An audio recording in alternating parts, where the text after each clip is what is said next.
Okay, so today I'd like to just show you my Quinzee, or what I call an igloo, even though it's not an igloo whatsoever. I haven't cut the pieces out and put it up.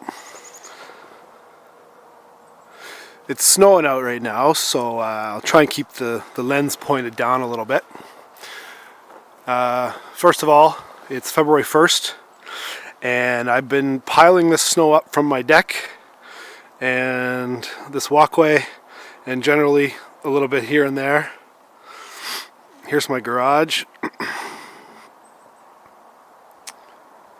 And so in previous years, or last year, I built the igloo, the Quinzee, I'll call it igloo, over here more. And what happens is, because this is westward facing, it gets some southwest exposure of the sun and melts quicker. So this year I decided to put it closer. You can see I've dug a trench still. Closer to the garage, which will protect it. So really this only gets sun, not really that much at all. Right now I'm facing northeast. So the sun sets in the west, and it gets maybe an hour of low-lying sunlight every day. So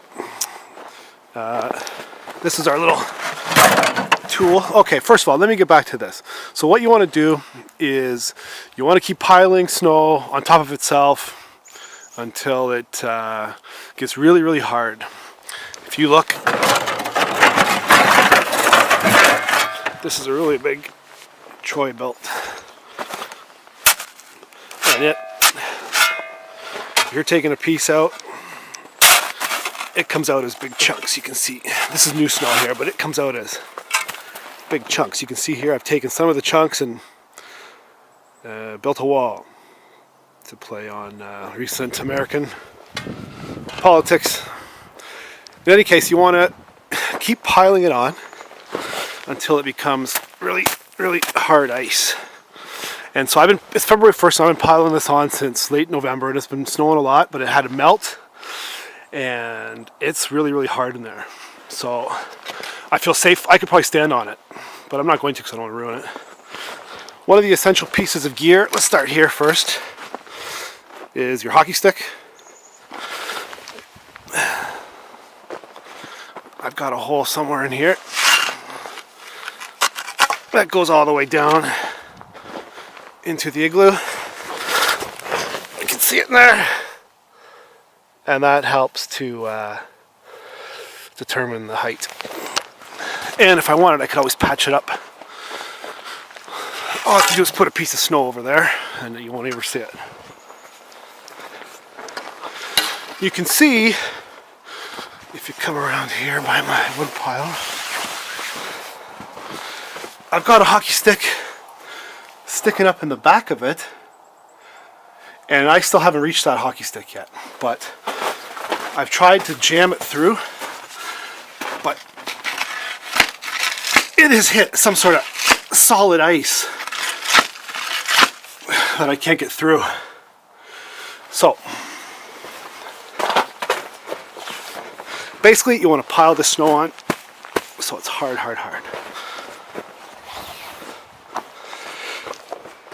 And I've already showed you this is an essential tool, the Troy built. You want to buy metal. My kid uses these plastic ones, but he's just playing around. But this is something I bought recently, and it really helped this year to make it. It's just a little mini shovel of metal.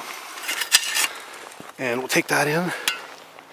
So basically, you want to wait till this gets really, really hard. And, I don't think new snow coming down now will affect its integrity strength-wise. It's still pretty strong. And interestingly enough, because this becomes ice through compactification, I think it's called, compactification, that's how glaciers move, is that more and more snow packs down, becomes ice, and then as more snow keeps falling, it moves the ice outwards. Alright, so hopefully this works light-wise.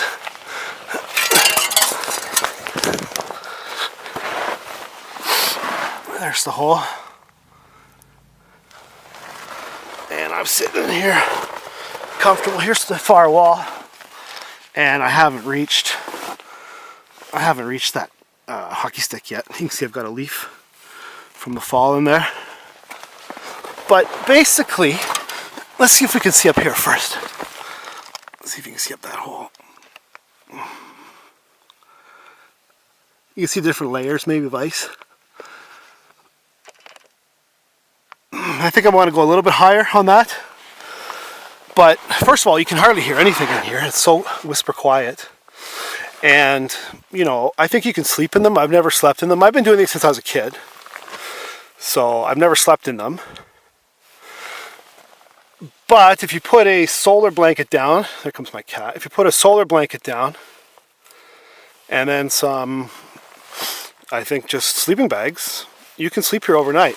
And you can see I've lit a, come on Kath, that's okay. There's a tea tree candle. I like those.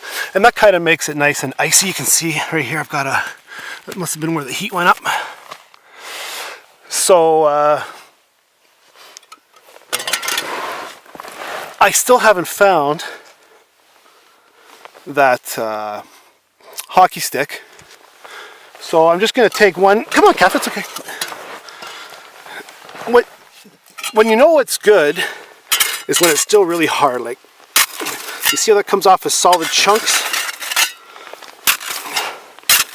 See, that comes off as a solid chunk. It wasn't, you know, soft or anything. So this is really compactified. You know, there is always a risk of maybe it collapsing, so it does sort of scare you. But the way you know, see there's a big chunk, this came down.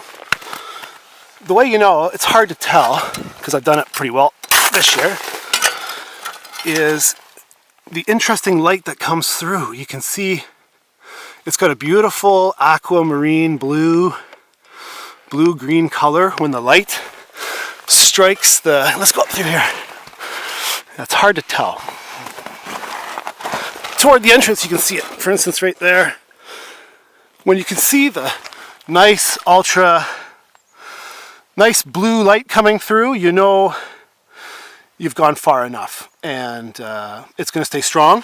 The only thing you have to worry about is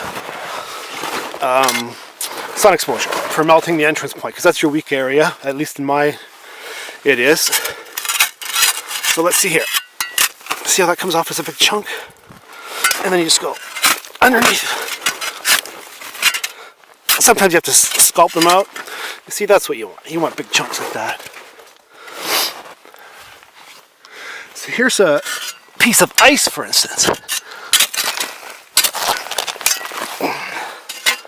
I'll get it later. But yeah, I think if you, the reason I like to have a hole here as well for ventilation is if I ever had if I was going to sleep here or have a, you know, candle going or whatnot, anything, I'd like to have a little bit of cross ventilation from the door.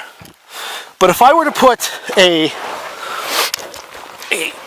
wooden door across here, this place would be basically soundproof. It's amazing how much, you know, dimming it does or drowning out of it. And so, you know, it's quite private actually. And this should last until all the snow goes. This should outlast my snowbanks, basically. And I think on the sides you want to stay strong, like thick. You don't want to go too wide. This is probably a 3-person, and I've had up to 6-person, but I've decided that the snowpack that I have right now isn't going to get any stronger with additional snow. So I just decided to go ahead and do it, even though it's a smaller pile. But kids love it.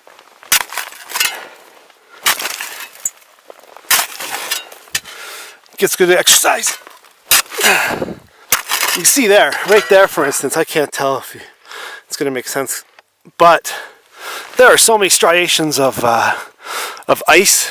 This thing is solid. Anyways, that's all you do. You just let it all compactify on itself. It slowly gets harder and harder and turns to little ice layers.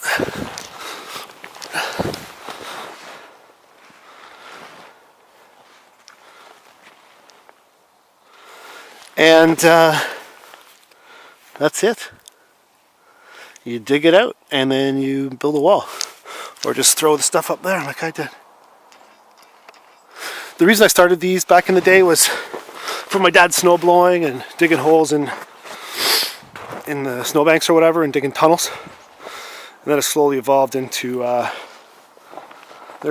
use this to get some of the smaller stuff out, but it's easier just to sort of backwards crab walk with most of the stuff with dragging your arms.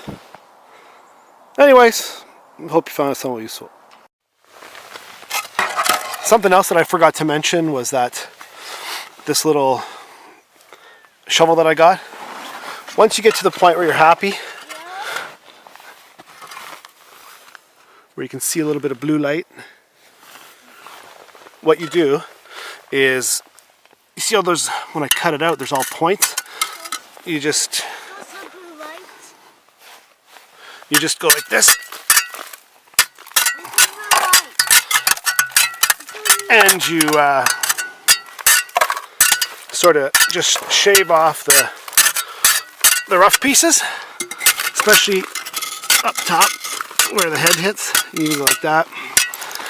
And just shave off the points so that it doesn't hurt the head when you hit it.